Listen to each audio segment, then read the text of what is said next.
മഹാഗുരുവിൻ്റെ മഹദർശനം ഇന്നും അനുവർത്തിക്കുന്ന ഒത്തിരിയധികം ഗുരുശ്രേഷ്ഠന്മാരും പല പ്രമുഖ മുഖങ്ങളുമുണ്ട്. അവരാണ് ഈ വെള്ളവും വള്ളവും നൽകി ഈ ഒരു ഊർജ്ജത്തിനെ മുന്നോട്ട് കൊണ്ടുപോകുന്നത്. അത്തരത്തിൽ എടുത്തു പറയേണ്ട ഒരു വ്യക്തിത്വമാണ് സദ്ഗുരു. അദ്ദേഹം അന്തർദേശീയ തലത്തിൽ തന്നെ ധാരാളം ഫോളോവേഴ്സ് ഉള്ള ഒരു ഗുരുശ്രേഷ്ഠനാണ്. അതെ, അദ്ദേഹത്തിന്റെ ഈശ ഫൗണ്ടേഷൻ തന്നെ ആഗോള ശ്രദ്ധ നേടിയ ഒരു പ്രസ്ഥാനമാണ്. അതെ, ഐക്യരാഷ്ട്രസഭയുടെ സാമ്പത്തിക സാമൂഹിക കൗൺസിലിൽ പ്രത്യേക ഉപദേഷ്ടാവാണ്. അദ്ദേഹത്തിന്റെ ചിന്തകൾക്ക് വളരെ പ്രസക്തിയുണ്ട്. ആഗോളതലത്തിൽ തന്നെ ധാരാളം പ്രചാരം ലഭിച്ചിട്ടുള്ള ചിന്തകളാണ് അദ്ദേഹത്തിനുള്ളത്. For the first time in Sivagiri Mutt, we invite the mystic saint Sadhguru to the 88th online global Sivagiri THEERTHADANAM. സ്വാഗതം ചെയ്യാം.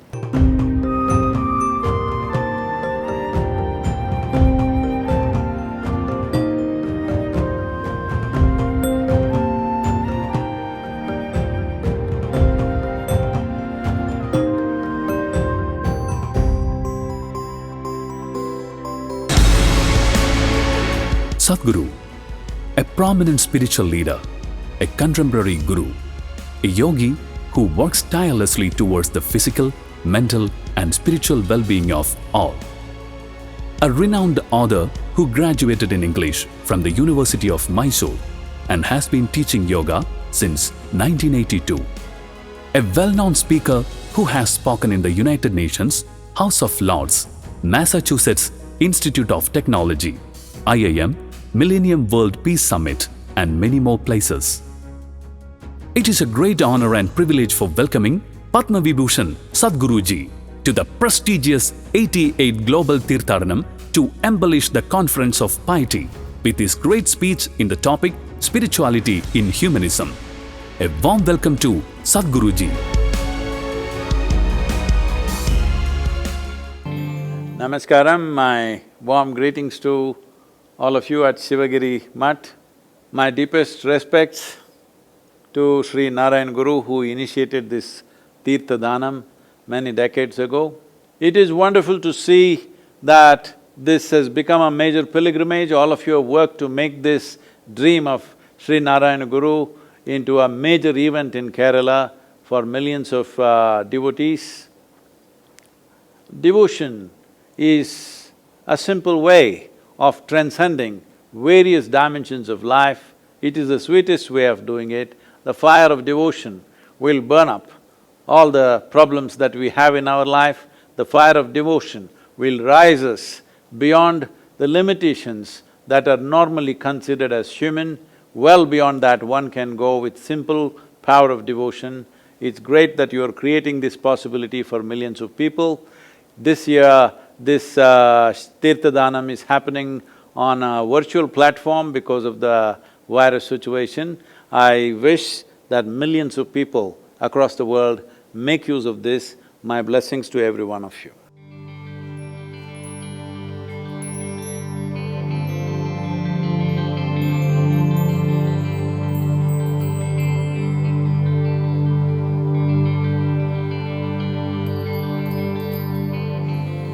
Is the tree under which you are standing thinking whether you want to breathe or not? It anyway gives.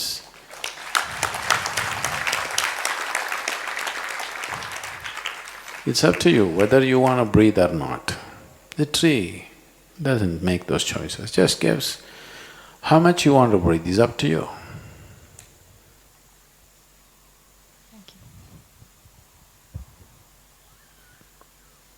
So they may not receive it properly, so I will not give.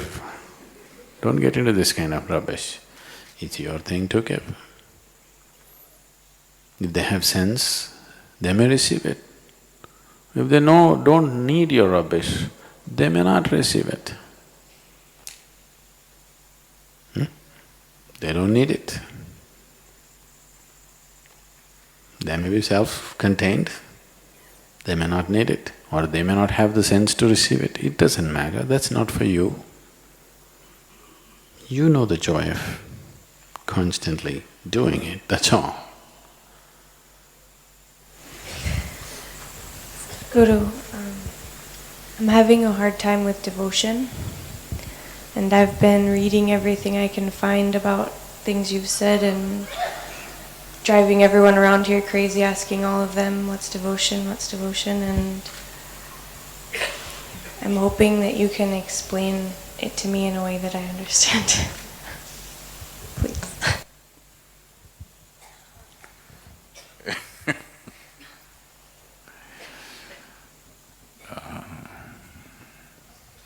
You want to understand devotion or you want to know devotion? You want to know devotion. You want to know devotion, it's one thing. Understanding devotion is an academic thing.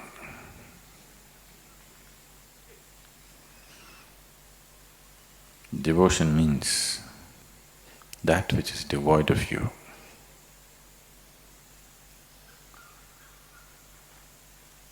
It's a different dimension of intelligence, where your intelligence has flowered to a point, you understand. If you have strived hard enough in your life, you understand this body, this brain, this one can do only this much. But there is something here which is much larger than this one. If you understand this, you will not make more and more out of yourself. You will make less and less out of yourself.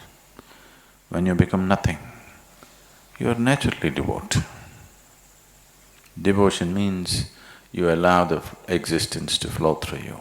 You allow the grace of the existence to flow through you.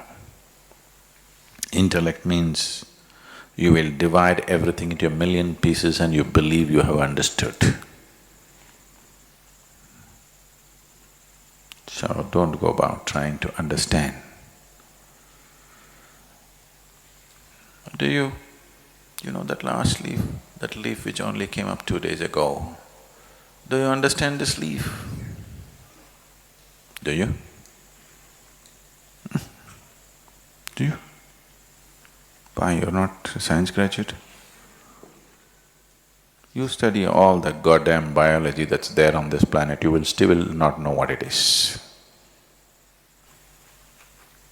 An ant which is crawling right now in front of you. Do you understand this ant? Do you understand this ant fully? No. Do you understand a single atom in this existence? Even a subatomic particle, do you fully understand? So when you realize everything is here, is beyond you. An ant, the way it is made, the mechanics of the ant, just see those 8 legs, how efficiently they're walking without getting tangled up. Just the mechanical part of it, you're not able to understand. Leave the other aspects of it. So if you see everything is beyond your understanding here, from a leaf to an atom to an ant to an atom to a subatomic particle, everything is just beyond your understanding. Would it be not natural for you to bow down to everything that you see? You think you got it, so now you have to trying to understand devotion.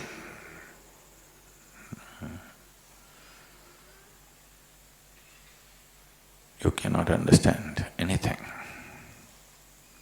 but you can experience everything if you're willing and open. Devotion means you're an absolutely open doorway to life. A devotee, once you identify yourself with your intellect, immediately devotion looks like a stupid thing. Of course, a lot of devotees are stupid. Or a lot of stupid people claim they are devotees. Lot of idiots on the planet who are full of fear claim they are devotees. In India, it's become synonymous, Bhaya Bhakti. That means they're uttering the word Bhaya means fear, Bhakti means devotion. They're uttering these 2 words as if they are same. If you are in fear, obviously there is no devotion in you. If you are in devotion, there just cannot be any fear in you. There simply cannot be any fear in you if you're in a state of devotion. But now people understand these two things which are diametrically opposite to each other as one thing because it's convenient for them. This has become the normal understanding because all kinds of idiots, the most idiotic on the planet, claim that they are devotees. Stupidity is not devotion. Devotion is a different dimension of intelligence which has understood that intellect is a limited instrument. With this you cannot grasp the world. Stretch this intellect to its limit, you will clearly realize, with this you can survive. With this you can look smart in a tea party. With this you can make money. With this you can find a job.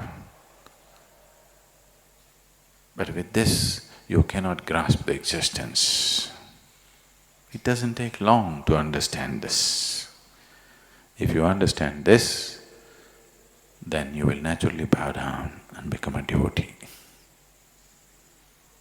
It's not an act, it is absence of your rubbish, that's devotion. When your rubbish stops, devotion is. Devotion is not an act. That if you go and do puja in a temple or pray in a church or stand upside down, that's not devotion. They're trying to work up their devotion. Devotion means you have seen the limitations of who you are and you have seen the boundlessness of what it is. Compared to this and this, it looks too small, too minuscule. So naturally, you will be devout. There is no other way to be. You understand, being identified with the smallness of who you are is the only barrier you have, and you will become devoid of yourself. When you are devoid of yourself, you are a devotee. There is no other way.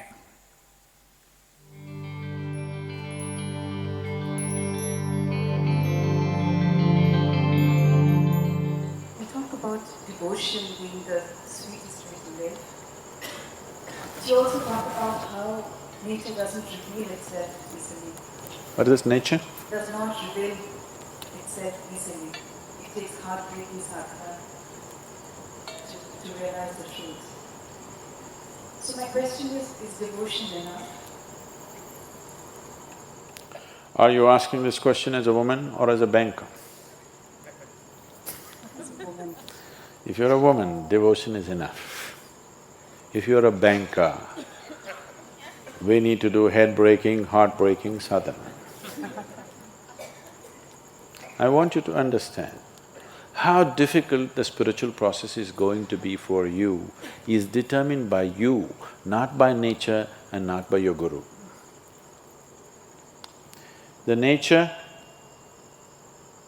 or the existence or the creator and your guru are seeing how to make it as easy as possible, as simple as possible, as quick as possible. Because if you take time, it's not a question of your life going waste, it's a question of my life going waste. If you don't make it, it's not a question of you failing, it's a question of me failing. You see, I don't like to lose. You can see that. I don't like to be on the losing side, you can see that. You must see how I drive on the street, I don't like to be on the losing side. If you're here as a woman, it's very simple. But you're so many other things. Foreign banks are difficult to handle. Because there are hidden clauses. In every agreement we sign, there's a hidden clause he printed in microprint that it takes a lifetime to read them. So most people sign them without reading them. So wipe out all the hidden clauses. Just be here as a woman, very simple. If you're here just as a man or just as a woman, that's it takes. It doesn't take all this talking and nonsense and rubbish. If I just do this, you should just be there. So, devotion is another dimension of intelligence, which unfortunately today's world has lost out on. Now that little boy who's playing violin, he's just 16 years of age. He's not very far between the genius… he's not very far behind the genius of his father. He's pretty right there.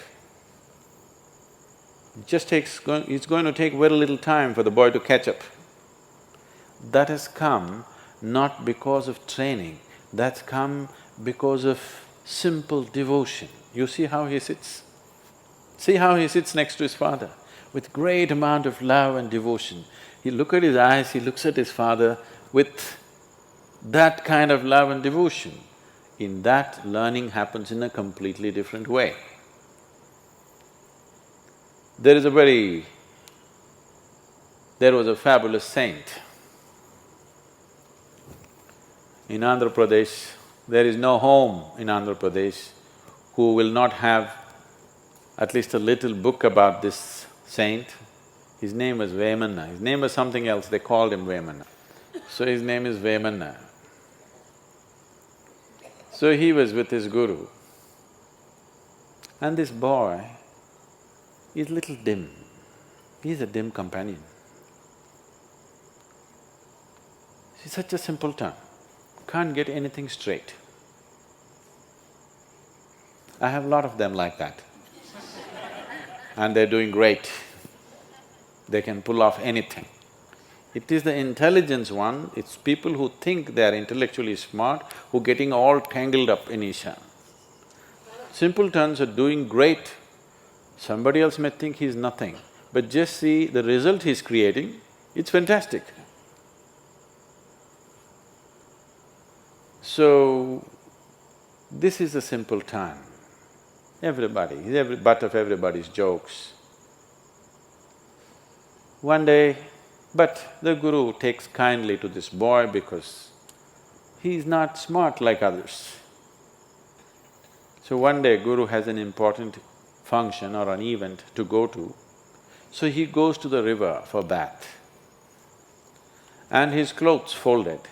He tells the boy, you hold the clothes in your hand, stand here, don't keep it down. Because the ground is wet and it'll get soiled, don't keep it down. Just hold it, that's all. So the guru went in to take his ritual dip and wash himself, and when he came out, the boy had kept it down. The clothes were soiled.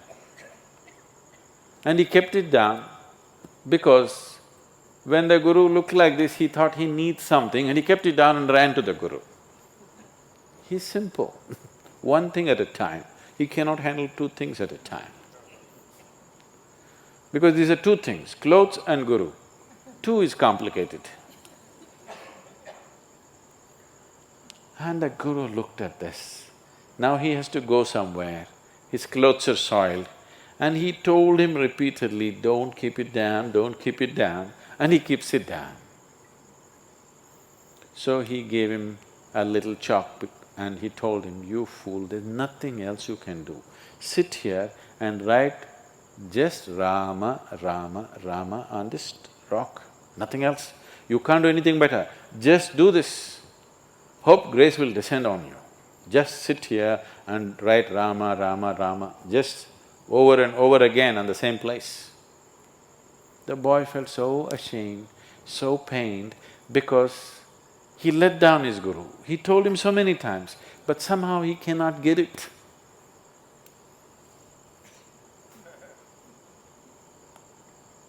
So he started writing. The guru left in a rush. After the whole day, some event, he came back in the evening and first thing is he asked for this boy, where is he? Because he was feeling bad for the harshness with which he spoke to him. He was nowhere to be seen. Oh, then I told him to write Rama and we need not give the next instruction, maybe he's still there. And he went. The boy was still writing Rama. The chalk had worn out long time ago. His forefinger and thumb had worn out right up till here, and he was still writing Rama, Rama, Rama, Rama. The Guru just took him and embraced him. And this boy, I don't know how many, somebody who's knowledgeable about this should say, he wrote hundreds of fabulous poems, which is even today, after a few hundred years, even today there is no Telugu-speaking home where there will be no book on Vemana's poems. Almost every home will have it. Anybody who can read and write in their home, there will be. And just about everybody is conversant with these poems. Brilliant poetry. He just poured out of his devotion. So that's what devotion can do, because devotion is another dimension of intelligence. Devotion is the intelligence, you understand there's a bigger intelligence and you have learned to keep your little intellect aside. That is devotion. Devotion does not mean every day doing puja, doing this, doing that. Devotion simply means your involvement with life is so absolute that even you don't matter anymore. Your involvement with what you have taken up is so absolute that who you are does not matter, then you're a devotee. Devotion means you're devoid of yourself, that's devotion. And there is no greater intelligence than that, and there is no greater sweetness than that. The sweetness that a devotee knows, no lover will know, no pleasure seeker will know. Even if you go to heaven, you will not know. Heaven is a bad place, believe me. You better make it here. They have told you what kind of people went to heaven. With those people, can it be a great place? People who are thinking of fluffing around on clouds, that's their greatest pleasure. People who are thinking of 12 virgins, great food, drink. You want to end up with those people for the rest of your eternity? Do you want to shack up with these people who just go to some faraway place just because they want to drink in rivers? Please don't end up there. This is a great place, and there should be no next place for you.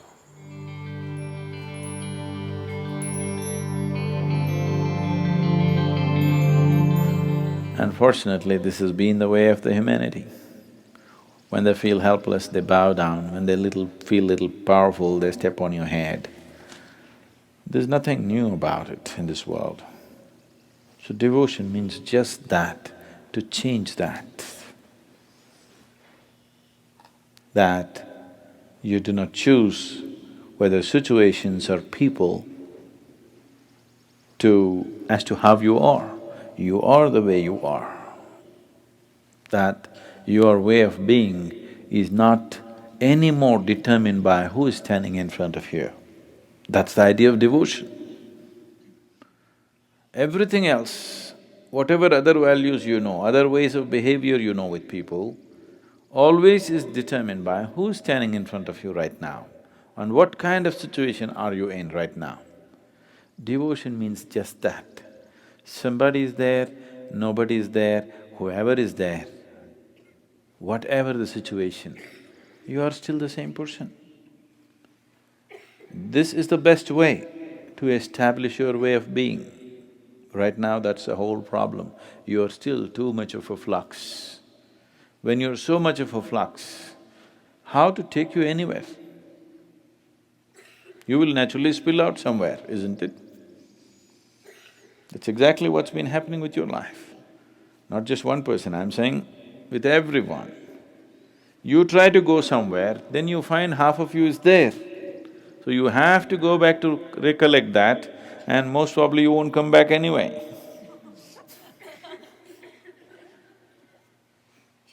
So devotion means just that your way of being is no more determined by anything or anybody. The situations in which you exist and whom you're facing right now will not determine the nature of your being. This is how you are. Because devotion is that which is devoid of you. There's no sense of me when you're devout. If you constantly bow down to everything, genuinely, not as an exercise, not because somebody has told you, genuinely if you bow down to everything that you see within yourself and outside of yourself, then you will see there'll be no such thing as you left. When you're devoid of you, you're always the same. Once your way of being has become consistent, now we can take you somewhere. It's possible to move, it's possible to make a journey, otherwise the journey will be a deceptive journey. You will not go anywhere because you're too fluid. So that's exactly what we're trying to change. We don't doubt a bit that if you're threatened with a gun, you will lick that man's boots. Do we have any doubt? No. You definitely will. But if the same man comes begging in front of your house, but if the man pulls out a gun, this has to change. This has to change. That's what devotion is, to change that. That situations and entities which appear in front of you will not determine the nature of who you are. You will always be the same way. If that firmness, if that solidity is not brought into your life, how can you be taken somewhere?